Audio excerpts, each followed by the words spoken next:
Am I the a-hole stories? Am I the a-hole for not allowing my oldest daughter to use my home as her wedding venue because her mother and her family will be invited? I had a restraining order against them until recently. I'm in a pretty bad situation right now. When my stepdaughter got married 2 years ago, she used our home as the wedding venue. We have a meadow in our backyard that is able to accommodate a large number of people, as well as an empty clean barn that can be set up for dinner tables. My daughter was supposed to marry at another location last year, but because of the pandemic, the venue shut down permanently. She's now asked to use my home for the wedding, but I told her my issues with that. I had a restraining order against her mother, my ex, and a few members of her family after threats and harassment were directed towards my wife and myself. The restraining order expired mid-last year, but we haven't heard from them since, but I stayed firm in my decision. This has upset my daughter greatly and she's screamed at me, which she's never done. I offered to give her $15,000 for an alternative venue, but now she's adamant about it being our home. I feel extremely uncomfortable giving my ex and her family access to my home because that's where the washrooms will be. My daughter has put this issue on Facebook, and I now have all of my extended family against me. This has also stirred up my ex and her family against me. And worse is that, my wife and stepdaughter are now being accused of trying to ruin my daughter's wedding when they haven't played any part in it. I'm planning on giving in and letting my daughter use our home for the wedding later this year. But I'm going to tell my wife and stepdaughter not to be around for it. Which I'm sure is going to create a bunch of other issues. Am I the a-hole? Now for the top comments before the little update. Phew, what a sticky wicket. Not the a-hole under the circumstances.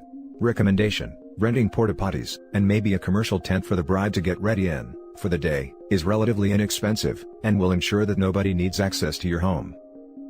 And security for the house access perhaps? In addition to having some sort of bouncer for the outside activities in case these folks make a scene. Definitely not the a-hole.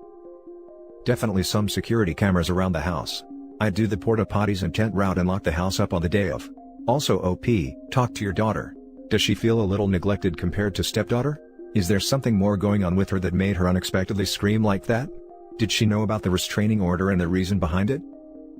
Are you kidding? Not the a-hole.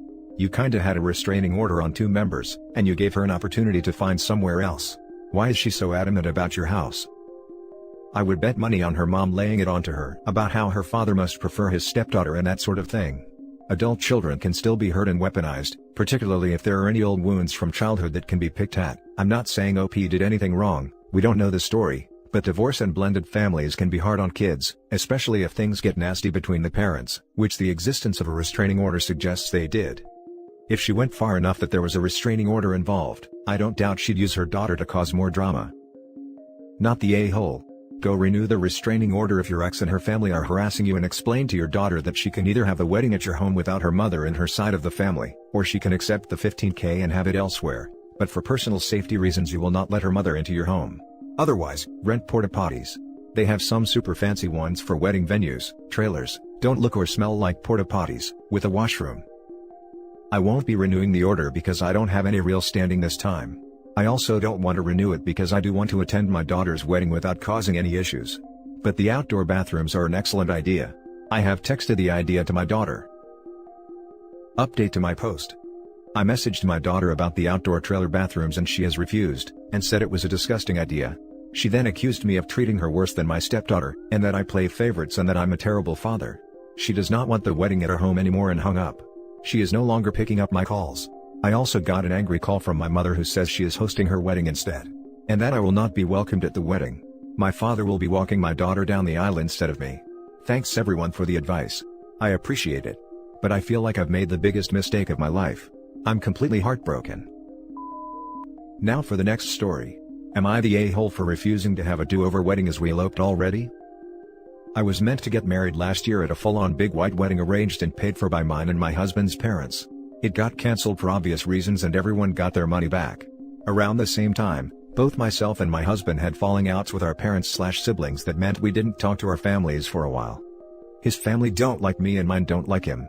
We invited them all to a large dinner, which was mistake number 1. We have a small age gap and neither side is happy about it, so when his side started making passive-aggressive comments about me, my side made comments about my husband. We realized that when we weren't talking to our families, we no longer wanted a big wedding. Further discussion showed that we were pretty much only doing it for our parents, as they were paying for it, but without that in the equation, we'd both be perfectly happy with a smaller event, so long as we were married at the end of it. When we were able to do it safely, we agreed to just order a certificate and take a few friends to the registrar's office, then get a takeaway to celebrate, and it was perfect. We did end up traveling to a different area of the country for a couple weeks as a honeymoon. But again, we made sure it was all safe. We're now back in touch with our respective families, aside from a few individuals, and they want the wedding back on, rescheduled to whenever it's safe.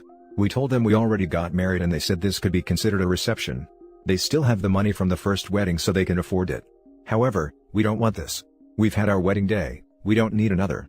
We also recently found out that I'm pregnant, so we said to them if they really need a use for the money on something baby related, like a trust fund, might be a nice way to use it, but they said it's for a reception only. We said fine then, no reception, keep the money, but they said they missed our actual wedding, so they want to give us a do-over that they can see.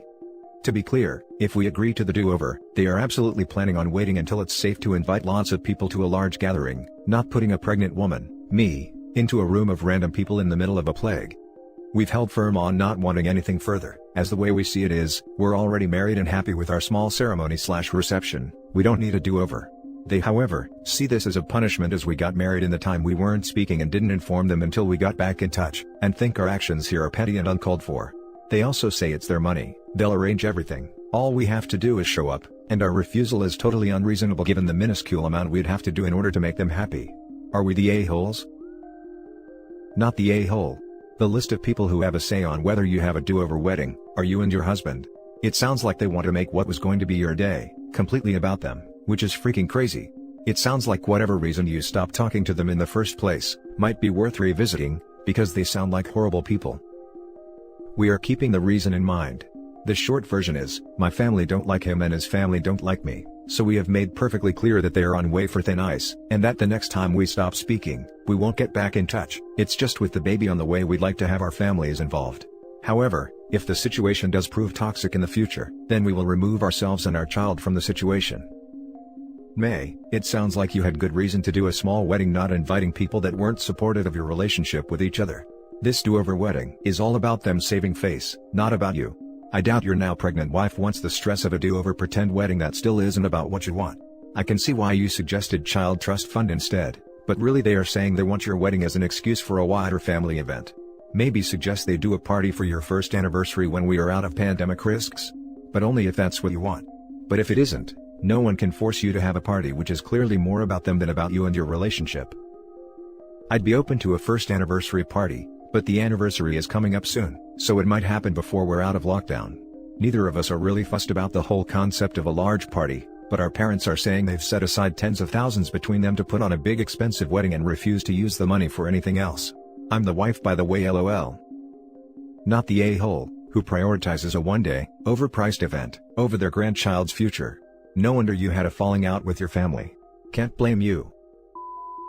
Next story is titled, Am I the a-hole for picking my better behaved niece to be flower girl at my wedding? My fiancé and I are getting married this December. We're having a 100-person wedding because we really just wanted to invite family and close friends. Obviously, we're very excited and having a great time planning. My fiancé has one nephew who is 7 years old, so obviously we chose him to be our ring bearer. For our flower girl, I have 3 nieces. My brother Leo has an 8-year-old daughter named Natalia. She is an absolute angel, so sweet and well behaved and just always very happy. My other brother John has 2 daughters, Sarah, she's a baby, and Ivy, 7 years old. Just to be very honest, Natalia is way better behaved than Ivy. I love both girls, but Natalia is the one who I can grab to go on an auntie/niece outing on a Saturday, and it's a lovely time. She's always happy and polite. Ivy is a sweetheart too, but she's much more moody and temperamental. A day out with her will go well, if we do everything she wants, where to go, what to eat, etc., but even one thing going off will lead to tears or, more recently, to an attitude.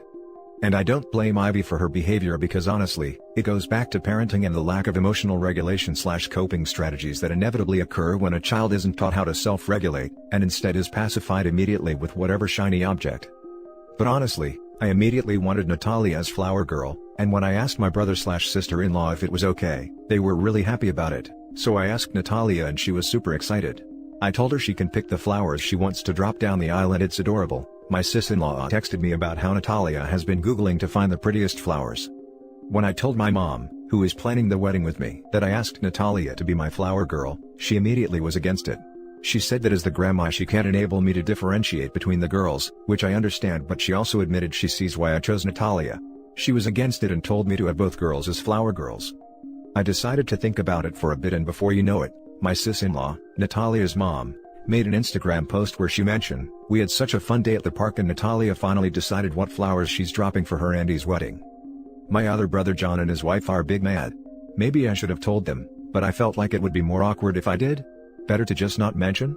But I don't like how they're saying I'm selfish / picking favorites / dividing the girls, and that Ivy will be scarred from not being in the wedding when her cousin is. It's obvious to anyone that with one niece I'm guaranteed to have a smiling flower girl, and with another niece it's a 50-50 shot. Now for the top comments. Not the a-hole, but try to remember that Ivy is 7, so this is going to hurt her feelings a lot. Is there any other role she could play in the wedding that doesn't require the same level of best behavior as flower girl? Even if you can find some way to include her, I think it would go a long way. She could sit at a guest book table or something maybe? Or something small like that? I disagree. I think she should make her a flower girl. The ring bearer and flower girl are kids, and everyone in attendance knows they don't always perform perfectly. And if she bails last second, then the other girl goes by herself. It happens all the time. No one in attendance cares. It's actually usually funny or cute. My niece wouldn't go down as a flower girl, so she just walked with my sister that was a bridesmaid. At my friend's wedding, the ring bearer sprinted down the aisle. Weddings are usually about family. Is it really worth it? This part of the wedding is 2 minutes long and the bride won't even see it. I disagree with the funny and cute part. It's sometimes loud, stressful for everyone around trying to get the child to calm down, and distractive. Some kids don't want to later let the bride and groom have all the attention because they liked it so much. It really depends on the child, and if OP believes the younger one could affect the wedding, it's okay to say no. It's a wedding, not the child's birthday. No a-holes here. It's your wedding and ultimately you get to decide who's in it. At the same time, it's understandable that your family is miffed about you choosing one niece and excluding another. Your priority is putting on an ideal wedding. Ivy's parents' priority is looking out for their kid, who will certainly feel left out and excluded. I will say that of all the weddings I've been to, I have zero recollection of any of the flower girls or whether they were smiling. But if a random little girl in the church was throwing a tantrum over not being the flower girl, I'd remember that. Just some food for thought. Not the a-hole. Just say you picked one person from groom's side and one from bride's, and you went with the oldest, and that's that. Now for the last story. Am I the a-hole for telling my fiancée to stop blaming our kids for ruining her body? My fiancée, 46 female, and I, 48 male, used to both be fitness enthusiasts. She used to go to the gym with me all the time, and we shared passions in mountain biking, CrossFit, and were competitive rowers from our college years onward. She used to take pride in the fact that she would push herself to the limit to keep up with me fitness-wise. However, after our 4-year-old and 3-year-old girls were born, my fiancée began saying that using the elliptical and treadmill at the gym already constituted pushing herself to the limit. She was having trouble with her miles of extra skin, her words not mine, and said her gym rat days are over. She ended up gaining weight, had spider veins, and would say that she was now mama to her kids, and that I say I want a sexy partner, not just a mama, but refuse to plan a wedding. In these past 4 years, she's bought more and more into what I saw to be very tacky mommy motivation YouTube channels and online magazine subscriptions. Started joining a bunch of support groups and attending working mother summits, even though she hasn't worked in 6 years. All that's okay, but one of her mommy friends who runs a local women's wellness magazine asked her to do a shoot about empowering mom bodies. She and about 19 other women ended up having pictures taken of their so-called tiger stripes and talked about embracing their mom bodies. I didn't check out what was put out until I logged on to social media today, and saw my wife tagged in her picture, and I felt like what I saw was just a whole lot of indecent taste. There was a picture where the 2 kids' feet was resting near where my fiancé's stomach's crepe texture started. My fiancé wrote an excerpt about how she used to be an avid rower and never shy in a bikini, but for the longest time after the kids, she ached everywhere and could barely get her excess weight and skin into her leggings. She says she felt undesirable, like she felt not valuable because she had lost her beauty and fitness. But then she tries to dispel it all by saying she realizes that her kids don't care and think she's beautiful, and that her body made her proud to be a woman because it housed her kids for 9 months. I confronted my fiancé and said it was one thing to not feel like a woman, but to essentially blame our kids for ruining her body when she made the decision as an adult with free will was horrible mothering. She yelled that this wasn't what she meant, and that she was saying she's grateful her body gave us children. I said that obviously the picture with our kids' feet around her stomach was pointing out the cause of her ruined body, and it couldn't be more obvious. Am I the a-hole for thinking that she needed to hear that she can't blame others when if she really ruined her body that was her own decision, not my kids'?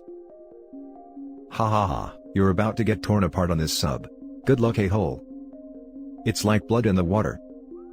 You're the a-hole. So much. Your wife is trying to feel secure in her body, which has changed after having kids. She's trying to be proud and feel empowered by her body. And you're being a jerk about it. At the end of the day, having your kids has changed her body, and by the sounds of it, her mindset too. Which isn't a bad thing. OP needs a come to Jesus moment. Yikes. You're the a-hole, and I hope you end up with a crepe-textured stomach. What does that even mean, laughing my butt off? You're the a-hole, and I'm pretty sure you know it. First of all, why are you calling this her decision when she didn't get pregnant on her own? Second, do you have a problem with her body or not? If not, then I don't know what the hell you're so upset over. She doesn't look the way she did pre-kids, and that may have been difficult for her to cope with, but that doesn't mean she's lying when she says it was worth the trade-off the way you seem to think she is. If you do, and I think it's pretty clear what the case is from your fixation on her stripes and crepe and all the other stuff that makes suppose you probably wouldn't have thought twice about before her pregnancy seemed tasteless to you now, then you're the one trying to blame the kids for your issues, and you need to knock it off. Also, what's this about you not wanting to plan a wedding? You know there aren't any actual points in a-hole bingo, right? After he made the comment that he wanted a sexy partner, not just a mama, I went from you're the a-hole to a massive you're the a-hole. Seriously, 2 kids under 5 changes a body, and her job is not to please him and give him what he wants. He either needs to grow up or leave. She deserves better than him. And that's it for this video, guys. If you have thoughts to share, leave a comment below. Don't forget to hit like and subscribe if you like this content. I'll catch you in the next one. Good day, everyone.